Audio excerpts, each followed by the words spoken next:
విద్యార్థులందరికీ ఇంకోసారి సుస్వాగతం. ఈరోజు పాలిటీకి సంబంధించిన విషయాల గురించి తెలుసుకుందాం. డీలిమిటేషన్ అంటే ఏమిటి, తర్వాత ఒక్కొక్క రాష్ట్రంలో ఉన్నటువంటి లోక్సభ నియోజకవర్గాలని 1971 జనాభా లెక్కల ఆధారంగా ఎందుకు ఫ్రీజ్ చేయటం జరిగింది, తర్వాత ప్రియంబుల్ ఒక్కసారి అమెండ్ చేయటం జరిగింది 42వ రాజ్యాంగ సవరణ ద్వారా. దానికి సంబంధించినటువంటి వివరాలను తెలుసుకుందాం. యూసీసీ ఉత్తరాఖండ్కి సంబంధించి దీనిలో ఉన్నటువంటి సాలియంట్ ఫీచర్స్ ఏమిటి, సేమ్ సెక్స్ రిలేషన్షిప్స్కి సంబంధించి ఉత్తరాఖండ్ యూసీసీలో ఉన్నటువంటి స్టిప్యులేషన్స్ ఏమిటి, అలాగే సేమ్ సెక్స్ రిలేషన్షిప్స్కి సంబంధించి సుప్రీంకోర్టు జడ్జిమెంట్స్ ఏం చెప్తున్నాయి, తర్వాత నార్దర్న్ ఐర్లాండ్లో ఉన్నటువంటి గవర్నెన్స్ సిస్టమ్ చాలా స్పెసిఫిక్గా ఉంటుంది, దాని గురించి కూడా తెలుసుకుందాం.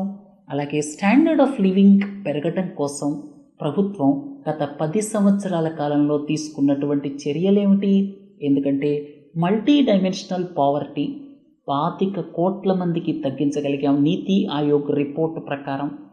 అయితే దీనికి ప్రధానంగా దోహదపడినటువంటి ప్రభుత్వ పథకాలు ఏమిటి, దీన్ని గురించి కూడా తెలుసుకుందాం. సరే, రాగల 20 నిమిషాల సేపు కాన్సన్ట్రేషన్తో వినండి, చాలా ముఖ్యమైన విషయాలు ఉన్నాయి. మొదటి ప్రశ్న, ప్రియంబుల్ ఒక్కసారి అమెండ్ చేయడం జరిగింది. అది 42వ రాజ్యాంగ సవరణ ద్వారా 1976వ సంవత్సరంలో 2 ప్రధానమైనటువంటి మార్పులు చోటు చేసుకున్నాయి. ప్రియంబుల్లో ఇంతకు ముందు ఏముండేదంటే సావరిన్ డెమోక్రటిక్ రిపబ్లిక్ అని ఉండేది. అయితే సావరిన్ డెమోక్రటిక్ మధ్యలో సోషలిస్ట్ సెక్యులర్ అనేటువంటి 2 వర్డ్స్ని ఇన్సర్ట్ చేయడం జరిగింది. సో ఇప్పుడు మీరు చూస్తే sovereign socialist secular democratic republic అని కనబడుతుందన్నమాట. తర్వాత రెండవ ముఖ్యమైన విషయం ఏంటంటే ఒరిజినల్గా యూనిటీ ఆఫ్ ద నేషన్ అని ఉండేది, ఇప్పుడు unity and integrity of the nation అని ఉందన్నమాట 42వ రాజ్యాంగ సవరణ తరువాత. మనం వీటి గురించి ఎందుకు మాట్లాడుకుంటున్నాము, ఈ మధ్య చాలామంది ఈ సోషలిస్ట్ సెక్యులర్ అనేటువంటి పదాలు అవసరమా అన్నటువంటి చర్చ జరుగుతోంది. ఈ విషయం సుప్రీంకోర్టు దాకా కూడా వెళ్ళిందనమాట. ఈ సందర్భంగా అసలు ప్రియంబుల్కి సంబంధించి ఎన్నిసార్లు అమెండ్మెంట్స్ జరిగాయి, ఏ రకమైన మార్పులు జరిగాయి అనేటువంటిది తెలుసుకోవటం అవసరం. మీకు 42వ రాజ్యాంగ సవరణ ద్వారా మాత్రమే ఒక్కసారి అమెండ్ చేయటం జరిగింది. 2 ప్రధానమైన మార్పులు మన ప్రియంబుల్లో జరిగాయి. ఒకటేంటంటే యూనిటీ ఆఫ్ ద నేషన్ బదులుగా unity and integrity of nation అని చేర్చడం జరిగింది. అలాగే మొదట్లో సావరిన్ డెమోక్రటిక్ రిపబ్లిక్ అని ఉండేది, ఇప్పుడు అది sovereign socialist secular democratic republic అని మార్చడం జరిగింది. అంటే ఈ 2 పదాలు సోషలిస్ట్ సెక్యులర్ ఈ రెండింటిని 42వ రాజ్యాంగ సవరణ ద్వారా యాడ్ చేయడం జరిగిందనమాట. తర్వాత కేశవానంద భారతి కేసులో ఈ ప్రియంబుల్ గురించి ఏం చెప్పబడిందంటే ప్రియంబుల్ అనేటువంటిది integral part of the constitution, అలాగే దానిని అమెండ్ చేయొచ్చు పార్లమెంట్. అయితే బేసిక్ స్ట్రక్చర్ చేంజ్ అవ్వకూడదు, అంటే బేసిక్ స్ట్రక్చర్ డాక్టరీని వైలేట్ చేయకుండా పార్లమెంట్కి ప్రియంబుల్ని అమెండ్ చేసేటువంటి అధికారం ఉంది అని చెప్పి కేశవానంద భారతి కేసులో చెప్పడం జరిగిందనమాట. సరే, ఇప్పుడు బీజేపీ లీడర్ సుబ్రహ్మణ్య స్వామి సుప్రీంకోర్టుకు వెళ్ళారు. సోషలిస్ట్ అండ్ సెక్యులర్ అనేటువంటి పదాలని మన ప్రియంబుల్ నుంచి తొలగించమని చెప్పి. అర్థమైంది కదా, అందుకని ఈ విషయం గురించి మనం మాట్లాడుకుంటున్నాం అన్నమాట. తరువాత ఇంకొక ముఖ్యమైన ప్రశ్న, డీలిమిటేషన్ అంటే ఏమిటి, మన రాజ్యాంగం ఏం చెప్తుంది.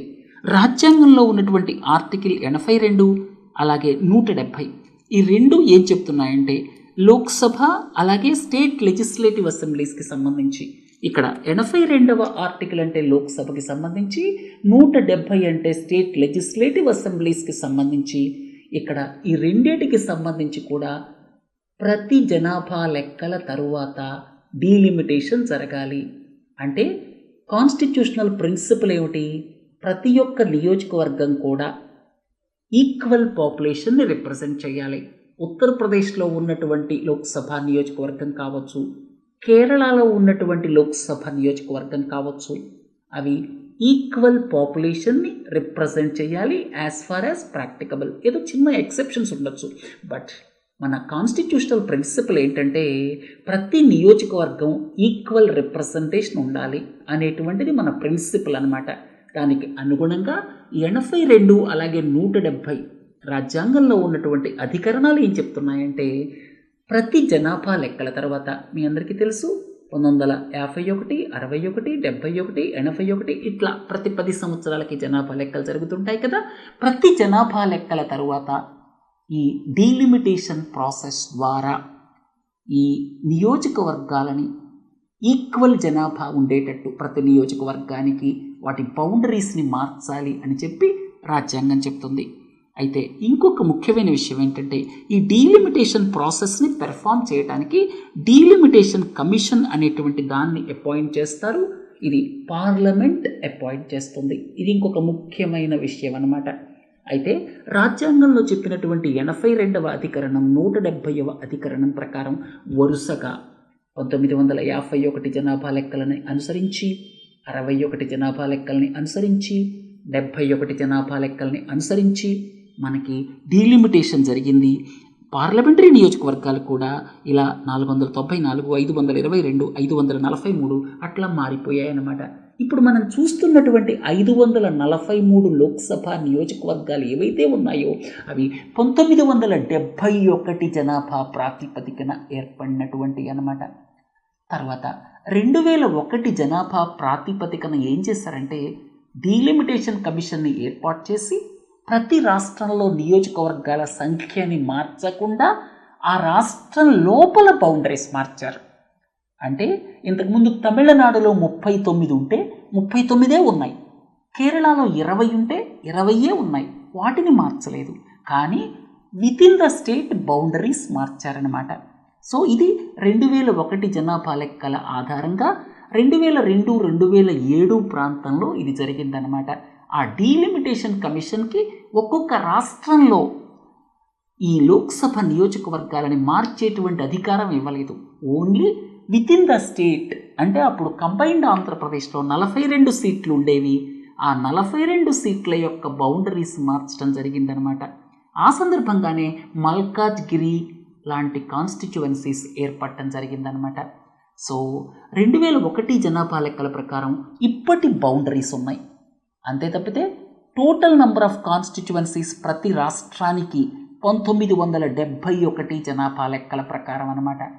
42వ రాజ్యాంగ సవరణ, 84వ రాజ్యాంగ సవరణ ఈ రెండింటి ద్వారా అంటే 42వ రాజ్యాంగ సవరణ ద్వారా 2000 సంవత్సరం దాకా, ఆ తర్వాత 84వ రాజ్యాంగ సవరణ ద్వారా 2026 దాకా ఈ లోక్సభ కాన్స్టిట్యువెన్సీస్ని 1971 జనాభా లెక్కల ప్రకారం ఫ్రీజ్ చేయటం జరిగిందనమాట. అయితే ఎందుకని ఫ్రీజ్ చేశారు అంటే మీరు ఇక్కడ చూడండి, 42వ రాజ్యాంగ సవరణ ద్వారా 2000 సంవత్సరం దాకా, 84వ రాజ్యాంగ సవరణ ద్వారా 2026 దాకా ఫ్రీజ్ చేయటం జరిగింది. 84వ రాజ్యాంగ సవరణ ఏం చెప్తుందంటే నెక్స్ట్ డీలిమిటేషన్ అనేటువంటిది 2026 తరువాత జరిగేటువంటి జనాభా లెక్కల ప్రకారం జరగాలి అని చెప్తుందనమాట. అంటే 2026 తరువాత జరిగేటువంటి జనాభా లెక్కల్ని బేస్ చేసుకొని అప్పుడు లోక్సభ నియోజకవర్గాల్ని డిసైడ్ చేస్తారనమాట. ఇప్పటిదాకా 1971 జనాభా లెక్కల ప్రకారమే ఈ లోక్సభ కాన్స్టిట్యువెన్సీస్ ఉన్నాయన్నమాట. ఇంకొక ముఖ్యమైన విషయం ఏంటంటే 2021లో జనాభా లెక్కలు జరగలేదు.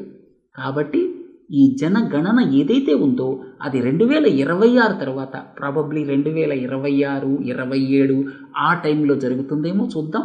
జరిగితే అప్పుడు ఈ లోక్సభ కాన్స్టిట్యువెన్సీస్ని జనాభా ఆధారంగా వాటిని ఒక్కొక్క రాష్ట్రానికి కేటాయించటం, అలాగే మహిళా రిజర్వేషన్లు కూడా రాబోతున్నాయి. ఆల్రెడీ మహిళా రిజర్వేషన్లకు సంబంధించి ప్రభుత్వం ఈ యొక్క కాన్స్టిట్యూషనల్ అమెండ్మెంట్ని కూడా తీసుకురావడం జరిగింది. 33% వాళ్ళకి కేటాయించబోతున్నారు. ఇదంతా కూడా 2026 తరువాత జరిగే అవకాశం ఉంది. అర్థమైంది కదా. అయితే ప్రస్తుతం ఉన్న పరిస్థితి ఏంటంటే కేరళ లాంటి రాష్ట్రంలో ఒక్కొక్క లోక్సభ నియోజకవర్గానికి 15-16 లక్షల పాపులేషన్ ఉంది. 15, 16, 17 లక్షల పాపులేషన్ ఉంది. బీహార్ లాంటి రాష్ట్రంలో ఒక్కొక్క లోక్సభ కాన్స్టిట్యువెన్సీకి ప్రస్తుతం 30 నుంచి 32 లక్షల పాపులేషన్ ఉంది. ఉత్తరప్రదేశ్లో కూడా దాదాపు 27, 28 లక్షల పాపులేషన్ ఉంది.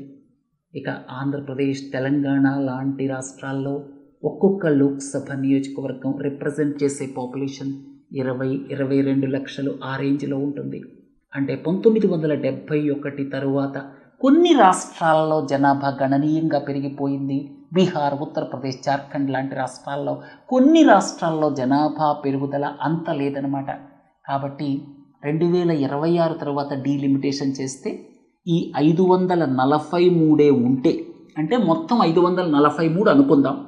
మొత్తం 543 అనుకుంటే ఉత్తరప్రదేశ్లో 80 కాస్త 91కి వెళ్తాయి.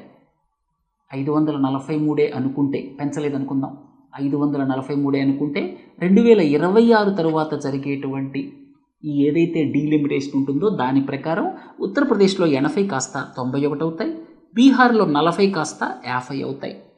ఇక ఆంధ్ర, తెలంగాణ కలిసి 42 కాస్త 34 అవుతాయి. తమిళనాడులో 8 తగ్గిపోతాయి. ఆంధ్ర, తెలంగాణ కలిసి 8 తగ్గిపోతాయి. కేరళలో 20 నుంచి 12కు వస్తాయి, 8 తగ్గిపోతాయి. ఉత్తరప్రదేశ్లో 11 పెరుగుతాయి, బీహార్లో 10 పెరుగుతాయి, రాజస్థాన్లో 6 పెరుగుతాయి, మధ్యప్రదేశ్లో 4 పెరుగుతాయి, సదరన్ స్టేట్స్లో తగ్గిపోతాయి. సో ఇది కొత్త కొత్త సమస్యల్ని తీసుకొస్తుందేమో అని ఎక్స్పర్ట్స్ అభిప్రాయపడుతున్నారు. తర్వాత uniform civil code Uttarakhand assembly pass చేసింది, మీరందరూ వినే ఉంటారు. ఇక్కడ సాలిగెంట్ ఫీచర్స్ చూద్దాం. ఎస్టీస్ దాదాపు 3% ఉన్నటువంటి షెడ్యూల్డ్ ట్రైబ్ పాపులేషన్కి ఇది అప్లికబుల్ కాదు. తర్వాత ఈ యొక్క మ్యారేజ్ ఏజ్ కావచ్చు, అడాప్షన్ రైట్స్ కావచ్చు, ఇన్హెరిటెన్స్ రైట్స్ కావచ్చు, డైవర్స్కి సంబంధించినవి కావచ్చు, ఏ రిలిజియన్ అయినా సరే యూనిఫామ్. తర్వాత ఈ ఫ్యామిలీ లాస్ అనేటువంటిది కన్కరెంట్ లిస్ట్లో ఉన్న సబ్జెక్ట్ కాబట్టి స్టేట్ అయినా తీసుకురావచ్చు, సెంటర్ అయినా తీసుకురావచ్చు. అంటే ఈ ఫ్యామిలీ లాస్ మీద మీ అందరికీ డౌట్ రావచ్చు, ఉత్తరాఖండ్ ప్రభుత్వం ఎలా తీసుకొస్తోంది అని చెప్పి. ఉత్తరాఖండ్ ప్రభుత్వం తీసుకురావచ్చు, ఆ పవర్ ఉందన్నమాట. తర్వాత వేరే రాష్ట్రాలు కూడా దీన్ని తీసుకొస్తాయి అని చాలామంది ఎక్స్పెక్ట్ చేస్తున్నారు. తర్వాత మ్యారేజ్ అండ్ డైవర్స్ ప్రాక్టీసెస్ ఏవైతే ఉన్నాయో అన్ని రిలీజియన్స్లో కూడా ఒకటే అయిపోతాయి. ఇప్పుడు ముస్లిమ్స్లో ఉన్నటువంటి కొన్ని ప్రాక్టీసెస్, నికా హలాలా కావచ్చు, ఇద్దత్ కావచ్చు, ట్రిపుల్ తలాక్ కావచ్చు, ఇవన్నీ బ్యాన్ అయిపోతాయి. అలాగే కొన్ని రిలీజియస్ ప్రాక్టీసెస్లో ఉన్న పాలీగమీ, ఎక్కువ మంది భార్యలు ఉండటం, అలాగే చైల్డ్ మ్యారేజెస్, ఇవన్నీ బ్యాన్ అయిపోతాయి అన్నమాట. తర్వాత లివ్ ఇన్ కపుల్స్ ఎవరైతే ఉన్నారో వాళ్ళు రిజిస్టర్ చేసుకోవాలి. అంటే ఆల్ లివ్ ఇన్ రిలేషన్షిప్స్ అవి నెల లోపల రిజిస్టర్ చేసుకోవాలి, లేకపోతే 25,000 రూపాయలు ఫైన్ వేస్తారు, జైలు శిక్ష కూడా వేస్తారు. అలాగే లివ్ ఇన్ కపుల్స్కి పుట్టినటువంటి చిల్డ్రన్ ఎవరైతే ఉంటారో వాళ్ళని లెజిటిమేట్గా భావిస్తారు, వాళ్ళకి నార్మల్ చిల్డ్రన్ లాగే లీగల్ ఇన్హెరిటెన్స్ రైట్స్ ఉంటాయి.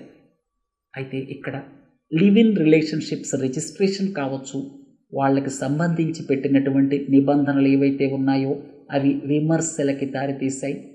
ఎందుకంటే ఇక్కడ లివ్ ఇన్ రిలేషన్షిప్కి సంబంధించి మీరు ఒక్కసారి గమనించవచ్చు. ఇక్కడ ఎవరైతే లివ్ ఇన్ రిలేషన్షిప్లో ఉన్నారో వాళ్ళు ఒక జాయింట్ స్టేట్మెంట్ రిజిస్ట్రార్కి అప్లై చేయాలి. తర్వాత రిజిస్ట్రార్ అన్ని రకాలైనటువంటి పరిశీలనలు చేసిన తర్వాత 30 రోజుల లోపల ఆయన రిజిస్ట్రేషన్ సర్టిఫికెట్ ఇస్తారనమాట. అంటే 30 రోజుల్లో సర్టిఫికెట్ ఇవ్వాలి. అయితే లివ్ ఇన్ రిలేషన్షిప్స్ ఏవైతే ఉన్నాయో వాళ్ళ పెద్దవాళ్ళ నుంచి నార్మల్గా రెసిస్టెన్స్ ఉంటుంది. కాబట్టి లివ్ ఇన్ రిలేషన్షిప్స్ మీద ఇలాంటి రిస్ట్రిక్షన్స్ పెట్టడం కరెక్టా కాదా అనేటువంటి దాని మీద చర్చ జరుగుతోంది. అర్థమైంది కదా. లివ్ ఇన్ రిలేషన్షిప్ యొక్క డిస్క్రిప్షన్ ఇక్కడ ఇవ్వటం జరిగింది, ఒక్కసారి చూడండి. అంతేకాకుండా ఈ యూసీసీలో లివ్ ఇన్ రిలేషన్షిప్స్కి సంబంధించి స్టిప్యులేషన్స్ అలాగే రిజిస్ట్రేషన్ ఇవన్నీ ఉంచటం వల్ల వాళ్ళ ప్రాథమిక హక్కులకి భంగం కలుగుతుందేమో అన్న విమర్శ కూడా వచ్చింది.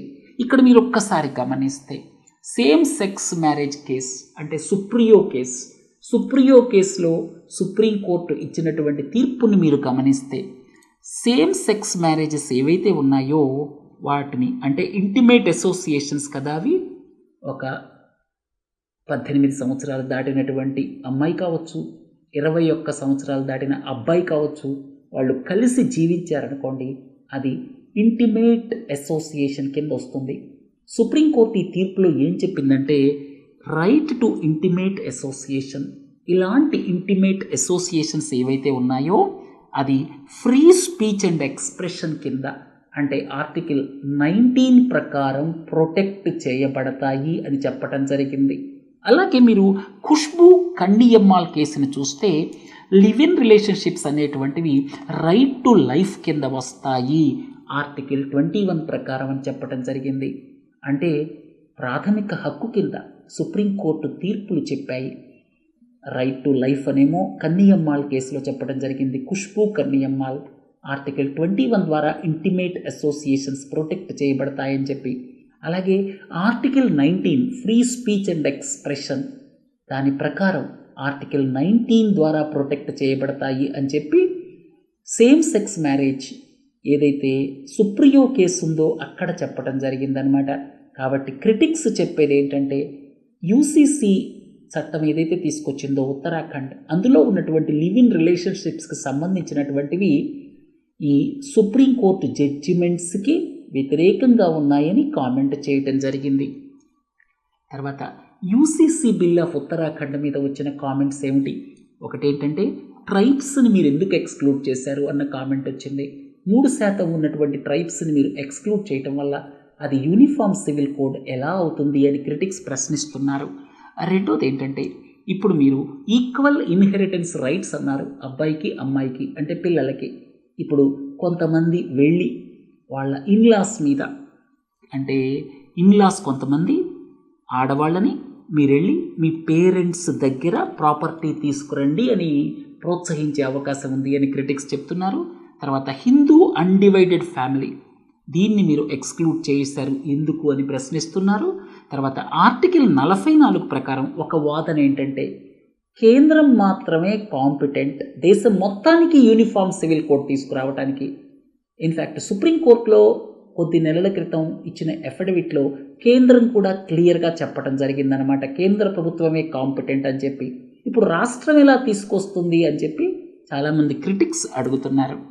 సరే, ఇప్పుడు ఒక విచిత్రమైనటువంటి గవర్నెన్స్ సిస్టమ్, విచిత్రమనేం కాదు, అక్కడక్కడ ప్రపంచంలో ఇది ఉంటూనే ఉంది. నార్థరన్ ఐర్లాండ్ అంటే మీ అందరికీ తెలుసు. Republic of Ireland, northern Ireland రెండు పక్కనే ఉంటాయి. అది ఐర్లాండ్ అనేటువంటి ఐలాండ్లో ఈ రెండు ఉంటాయన్నమాట. రిపబ్లిక్ ఆఫ్ ఐర్లాండ్ అంటే ఇండిపెండెంట్ కంట్రీ. నార్థరన్ ఐర్లాండ్ అంటే అది యూకేలో భాగం అన్నమాట, యునైటెడ్ కింగ్డమ్లో భాగం. ఆ రెండింటి మధ్య చాలా సంవత్సరాల పాటు గొడవ జరిగింది. ప్రొటెస్టెంట్స్, క్యాథలిక్స్ అనమాట. ఒక విధంగా చెప్పాలంటే రెండు క్రిస్టియన్ సెక్ట్స్ అనమాట ఆ రెండు రీజియన్స్లో ఉన్నది.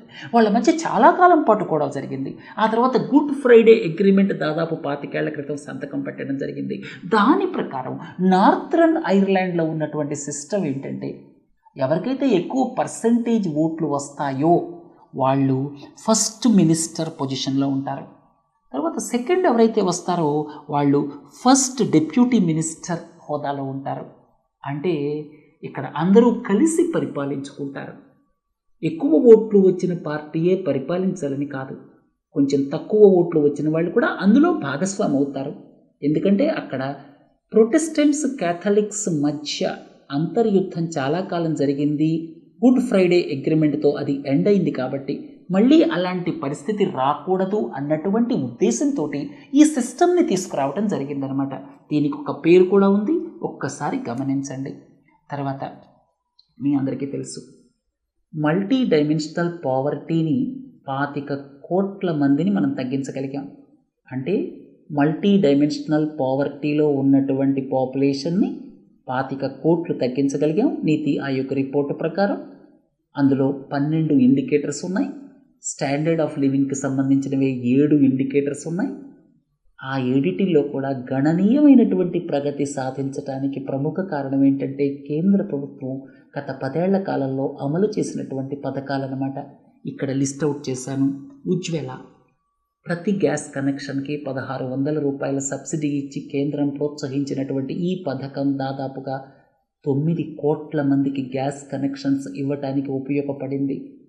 తర్వాత స్వచ్ఛ భారత్ మిషన్, భారతదేశం అంతా ఓపెన్ డిఫెకేషన్ ఫ్రీ అవ్వటం జరిగింది. అంటే ఓడిఎఫ్ స్టేటస్, ఇప్పుడు ఓడిఎఫ్ ప్లస్ గురించి మాట్లాడుకుంటున్నాం మనం. ఈ సందర్భంగా చాలా కమ్యూనిటీ టాయిలెట్స్ కట్టడం జరిగింది. దాదాపు 10-11 కోట్ల ఇండివిజువల్ టాయిలెట్స్ కూడా నిర్మించడం జరిగింది ప్రభుత్వ సహకారంతో. తర్వాత జల్ జీవన్ మిషన్, ప్రతి రూరల్ హౌస్కి కనీసం ప్రతి వ్యక్తికి 55 లీటర్లు ప్రతిరోజు తాగునీరు సరఫరా చేయాలి అన్నటువంటి సదుద్దేశంతో స్టార్ట్ చేయబడినటువంటి జల్ జీవన్ మిషన్. ఇది సెంట్రల్లీ స్పాన్సర్డ్ స్కీమ్ అన్నమాట. రాష్ట్ర ప్రభుత్వ కాంట్రిబ్యూషన్ కూడా ఉంటుంది. దీని ద్వారా ఇప్పటిదాకా 14 కోట్ల ఇళ్లకి పోర్టబుల్ వాటర్ కనెక్షన్స్ ఇవ్వటం జరిగింది. టార్గెట్ ఎంత? 19 కోట్ల ఇళ్ళు. సో టార్గెట్కి అతి దగ్గరలో ఉన్నాం. ఎలక్ట్రిసిటీ ఫర్ ఆల్, దీన్ని మనం ఇన్షూర్ చేయగలిగాం. తర్వాత ప్రధాన్ మంత్రి ఆవాస్ యోజన గ్రామీణ్, దీని కింద ప్రభుత్వం ఈ మధ్య ఇంటరింగ్ బడ్జెట్లో చెప్పింది 3 కోట్ల హౌసెస్కి దగ్గరగా ఉన్నాం. ఇంకా 2 కోట్లు రాబోయే 5 సంవత్సరాల్లో కడతాము అని చెప్పి. పిఎం స్వానిధి, దీని ద్వారా ఈ పట్టణాల్లో ఉండేటువంటి వెండర్స్ ఎవరైతే ఉంటారో స్ట్రీట్ వెండర్స్, వాళ్ళకి 50,000 రూపాయల దాకా లోన్ ఇవ్వటం జరిగింది. ముద్రా యోజన, లక్షలాది కోట్లాది మైక్రో ఎంటర్ప్రైజెస్కి బెనిఫిట్ చేయటం జరిగింది. దాదాపు 50 కోట్ల బ్యాంక్ అకౌంట్స్ ప్రధాన్ మంత్రి జన్ధన్ యోజన కింద ఓపెన్ చేయటం జరిగింది. అందులో ఉన్న డిపాజిట్స్ కూడా బాగా పెరుగుతూ పోయాయి. 50% కంటే ఎక్కువ అకౌంట్స్ మహిళల పేరు మీద ఉన్నాయి. సో వీటన్నిటి మూలంగా మల్టీ డైమెన్షనల్ పావర్టీని దాదాపుగా 25 కోట్ల మందిని తగ్గించడం జరిగింది. అర్థమైంది కదా?